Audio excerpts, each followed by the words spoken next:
बरकत पाएंगे।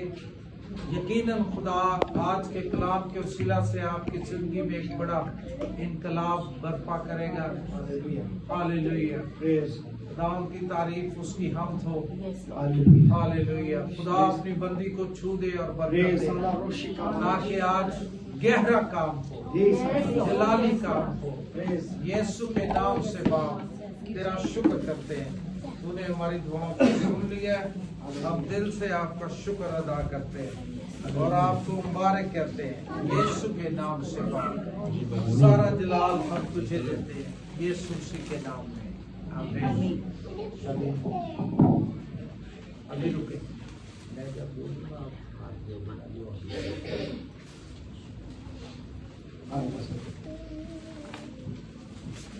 Praise the Lord. Okay करेंगे, ये चल रही खुदा की सताइश हो।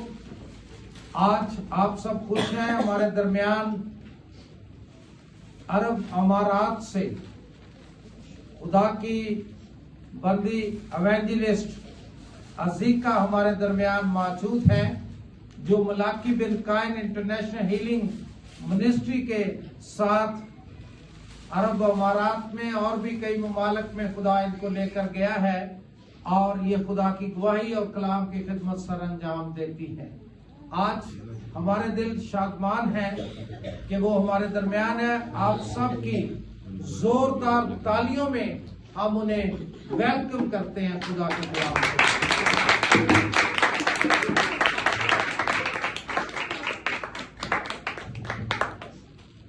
प्रेज़ द लॉर्ड, खुदा की सताइश हो। इससे पहले कि वो खुदा के कलाम की खिदमत सर अंजाम दें, हम उनको खुशामदीद कहते हैं और मैं चाहूंगा कि किरण कलीम जल्दी से आगे आए और वो आकर उन्हें हार पहनाए।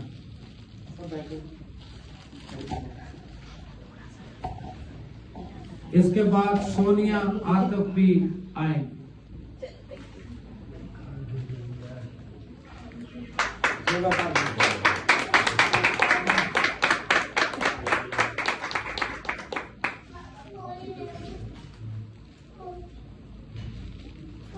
जल्दी से आए, कोई हाथ भी दे दे कुछ।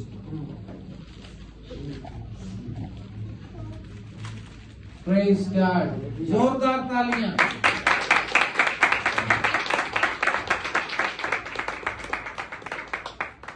Praise God, hallelujah.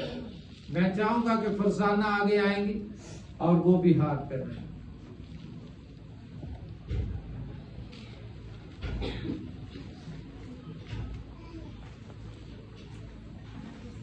जोरदार तालियों में। अब मैं चाहूंगा कि कविता जीशान आगे आए और वो भी आकर इन्हें बुके पेश करें।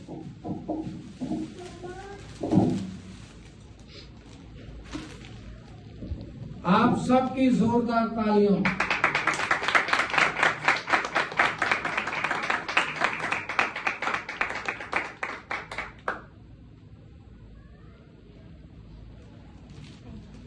God bless you, welcome. आप आए, हमें बहुत अच्छा लगा। खुदा की सताइश हो।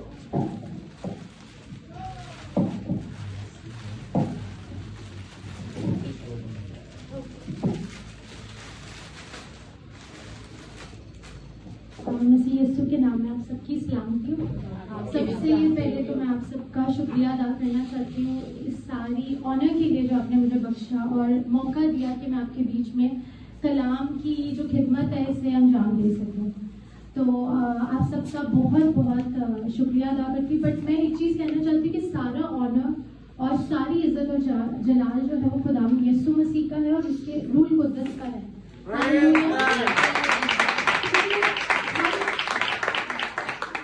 हम जो है वो कुछ भी नहीं है, हम खुदा के रूह के बगैर जो है वो इनकम्प्लीट है और हमारी सारी बरकतें भी जो है वो खुदा के रूह के वसीला ही से काम करती है। अगर खुदा हमें इज्जत भी बख्शता है तो वो खुदा के रूह के वसीला से ही होती है। तो सारा ऑनर, सारा जलाल यीशु मसीह के नाम को मिलता रहे और खुदा का रूह कसरत से काम करे। आज जो मैं कलाम देना वाली हूँ आप लोगों के साथ शेयर करना चाहती हूँ। बहुत सिंपल है, लेकिन खुदा मेरे दिल में डाल रहा था कि मैं इस करूँ। और पूरे हफ्ते भी मैं दुआ करती रही और मैंने बोला खुदावन तू मुझे बता कि मैं किस चीज़ पर बात करूँ। तो जब आप खुदा के साथ चल रहे होते बहुत सारी चीज़ें आपके माइंड में आ रही होती कि आप ये भी शेयर करें, ये भी शेयर करें, लेकिन मैंने कहा खुदावन तू मेरी मदद करके मैं किस चीज़ पर बात करूँ। तो खुदा मुझे एक वर्ड मैंने लिखा हुआ देखा, पर्पस, मकसद क्या है हमारी जिंदगी का, और खुदा के साथ खुदावन का क्या मकसद है। क्या खुदा ने हमें बेमकसद पैदा किया है या हम ऐसे ही पैदा हो गए हैं इस दुनिया में। तो बहुत बार हम एक रूहानी जिंदगी तो जी रहे होते हैं लेकिन हमें मकसद अपनी जिंदगी का मालूम नहीं होता। और हम कोई ऑर्डिनरी लोग नहीं है कि जैसे दूसरे लोग एक जिंदगी गुजार देते हैं कि पैदा हुए और एक लाइफ गुजारी और उसके बाद मर गए और उनकी लाइफ का कोई पर्पस नहीं है। लेकिन जब हम मसीह को कबूल कर लेते हैं हम बेमकसद पैदा नहीं हुए। तो बहुत जरूरी है कि हम अपने मकसद को, वो प्लान जो खुदावन हमारी लाइफ के लिए रखता है, हमें मालूम हो और किस तरीके से उस पर्पस और उस मकसद को जानकर हम एक विक्टोरियस लाइफ जी सकते हैं। और ये कलाम जो मैं आपसे शेयर करने लगी हूँ ये वो कलाम है। खुदावन मुझे बोल रहा था, मैंने कहा खुदा मैं वो कलाम शेयर करूँ जो कि मैंने खुद एक्सपीरियंस किया है। ऐसी चीज कि मैं खुद उस चीज में से गुजरी हूँ, मैंने खुद जाना है कि खुदावन ये जो मैं शेयर कर रही हूँ मैंने खुद उसका एक्सपीरियंस लिया। मैं वो चीज इन लोगों के साथ जो तू मुझे कल देगा मैं उनके साथ शेयर करूं। तो मैं आपको ये बता दूं कि इस मीटिंग में आप बेवजह नहीं आए। अगर आज आप इस मीटिंग में आए हैं तो आप खुदावन चाहता है कि आप इस कलाम को सुने और वो पर्पस वाली जिंदगी गुजारे जो खुदा की मर्जी है आपके लिए। हालेलुया। तो हम देखते हैं पैदाइश पहला बाब उसकी 26 और 27 आयत। कोई भी कलाम पढ़ने में रहनुमाई कर सकता है।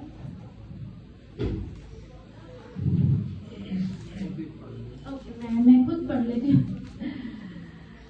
अच्छा, हम देखते हैं कि पैदाइश पहले बाब में लिखा है, फिर खुदा ने कहा कि हम इंसान को अपनी सूरत पर और अपनी छवि की मानद बनाएं। वो समुद्र की मछलियों और आसमान के परिंदों और चौपाइयों और तमाम जमीन और सब जानदारों पर जो जमीन पर रेंगते हैं इख्तियार रखे। पर खुदा ने इंसान को अपनी सूरत पर पैदा किया, खुदा की सूरत पर उसको पैदा किया, नर और नारी उनको पैदा किया। और खुदा ने उनको बरकत दी और कहा कि फलो और बढ़ो और जमीन को मामूर और महकूम करो और समुद्र की मछली और हवा के परिंदों और कुल जानवरों पर जो जमीन पर चलते हैं इख्तियार रखो। हालेलुया। बहुत ही पावरफुल ये एक चैप्टर में से वर्स है। हम समटाइम्स नॉर्मली पढ़ लेते हैं पर हम उस पर गौर नहीं करते कि खुदावन हमसे क्या बात कर रहा है। तो हम देखते हैं कि मैंने जैसे बताया कि इस पैगाम का जो मेन पॉइंट है वो है कि पर्पस, मकसद खुदा का क्या है और खुदावन की प्लानिंग हमारे लिए क्या है। तो लिखिए कि खुदा ने इंसान को अपनी सूरत और अपनी छवि पर पैदा किया। खुदा ने जो हमें पैदा किया हम खुदा की सूरत और छवि पर है।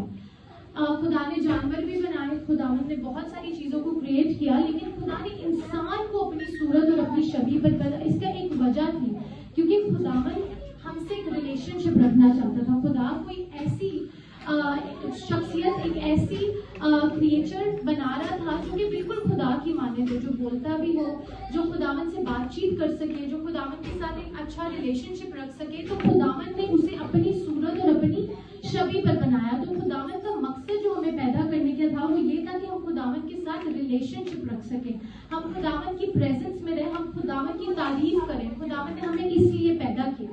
और हम देखते हैं कि खुदावन ने जो हमें बनाया है वो एक मकसद शुरू से, जब खुदा ने आदम और हवा को बनाया, और हम इस स्टोरी से वाकिफ है कि खुदावन जो था वो उनसे मिलने आता था और उनसे रफाकत रखता था। ऐसा ही है कि खुदावन उनसे मिलने आता था, उनसे बातचीत करता था, खुदावन उनके साथ रफाकत रखता था। और फिर हम सेकंड आयत में देखते हैं कि खुदा ने उनको अपनी सूरत पर बनाया और खुदा ने उनको बरकत दी और कहा कि फलो और बढ़ो और जमीन को महमूर और महकूम करो।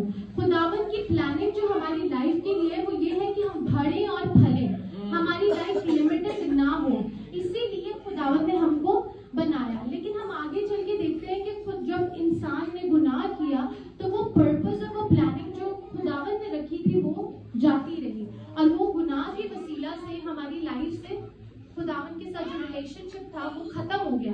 लेकिन खुदावन ने हमें एक पर्पस पर्पस के लिए बनाया था। और खुदावन ने जब देखा कि वो रिश्ता जो खुदा और इंसान का था वो उसमें जुदाई पैदा हो गई, तो खुदावन ने अपने बेटे यीशु मसीह को हमारे लिए भेजा कि हम क्या पाए, निजात पाए उसके वसीला से, और वो जो रिलेशनशिप है वो फिर से बहाल हो सके। और जब खुदावन यीशु मसीह ने, हम देखते हैं पहला पतरस 2 बाब उसकी 24 आयत में, मुझे वैसी आती है मैं आपको बताती हूँ, तो उसमें लिखा कि यीशु मसीह जो वो एक ही बार हमारे गुनाहों को अपनी बदन पर लेकर सलीब पर चढ़ गया, ताकि हम गुनाह के एतबार से मरकर रास्तबाजी के एतबार से जिए, और यीशु के मार खाने से हमने शिफा पाई है। तो क्या है कि जब वो रिश्ता टूट गया था गुनाह की वजह से, जब गुनाह हमारी जिंदगी में आ गया, हम जो खुदावंद ने बनाया था कि हम खुदावंद की प्रस्तिश करें, उसके साथ रफाकत रखें, जब वो चीज जाती रही तो खुदावंद ने उसको फिर से बहाल करने के लिए अपने बेटे यीशु मसीह को इस दुनिया में भेजा, ताकि जो कोई उस पर जब हम ईमान लेकर आएंगे तो वो रिश्ता फिर से बहाल होगा। और सेकंड पैरा में हम देखते हैं कि उसने हमें अथॉरिटी बख्शी, किस पे, जानदारों पर, दुनिया की, जमीन की हर एक चीज पर। वो अथॉरिटी भी हमसे जाती रही थी और हमें गुलामी में आ गए थे, यानी गुनाह की गुलामी में। तो जब गुनाह जिंदगी में आता है तो मौत वाकई आती है, ठीक है। जब गुनाह जिंदगी में आते हैं तो बीमारियां पैदा होना शुरू हो जाती हैं। जब गुनाह जिंदगी में आता है तो फिर दुख आना शुरू होते हैं, लिमिटेशन, हर चीज में लिमिटेशन आना शुरू हो जाती है। हो सकता है कि गुर्बत आना शुरू हो जाए, आप उसमें दुख उठा रहे हो, आप अपने बदन में किसी बीमारी की वजह से दुख उठा रहे हो, क्योंकि जब गुनाह जिंदगी में आता है तो फिर जब खुदा ने आदम और हवा को बनाया तो पहले ये चीजें खुदा ने नहीं बनाई थी। जब या तो खुदा ने आदम और हवा को बनाया और फिर खुदा ने कैंसर बनाया हो, फिर खुदा ने कोई और बीमारी बनाई, ऐसा कुछ भी खुदा ने नहीं बनाया था, बल्कि खुदा ने कहा बढ़ो और फलो, जमीन को मामूर और महकूम करो, ये खुदा की मर्जी थी हमारे लिए। लेकिन जब गुनाह हमारी जिंदगी में आया तो वो पर्पस और प्लान जो था वो जाता रहा, और अब कोई एक ऐसा शख्स था जो हमें बहाली दे सकता था, जो कि उस गुनाह से बाहर हो, जो कि इंसान की नस्ल से पैदा ना हो रहा। इसीलिए खुदा ने किसी आदमी की मदाखलत नहीं होने दी, बल्कि वो रूल कुदस की कुदरत से पैदा हुआ और वो गुनाह से बाहर था, वो गुनाह उसके अंदर था ही नहीं, वो पाक और साफ जात थी, और वही हमें उस कीचड़ में से, उस गुलामी में से निकाल सकता था। अगर मैं भी उस एक कीचड़ में धंसी और आप भी धंसे तो मैं आपको निकाल नहीं सकती। तो हमें एक ऐसे शख्स की जरूरत है जो कीचड़ से बाहर खड़ा है, कि वो हमारा हाथ पकड़कर हमें निकाल सके। तो हम देखते हैं कि खुदावंद के जो पर्पस था वो यीशु मसीह ने आके फिर से बहाल किया, हमें उस अथॉरिटी में लेकर आया। तो जब खुदावंद ने इंसान को पैदा किया, उसने कहा कि हर एक चीज पर इख्तियार रखो। क्या आज हम हर एक चीज पर इख्तियार रख रहे हैं? जब हम इंसानी जिंदगी पर गौर करते हैं तो हम बोलते हैं कोई, किसी को कुछ प्रॉब्लम है, किसी को कोई बीमारी है।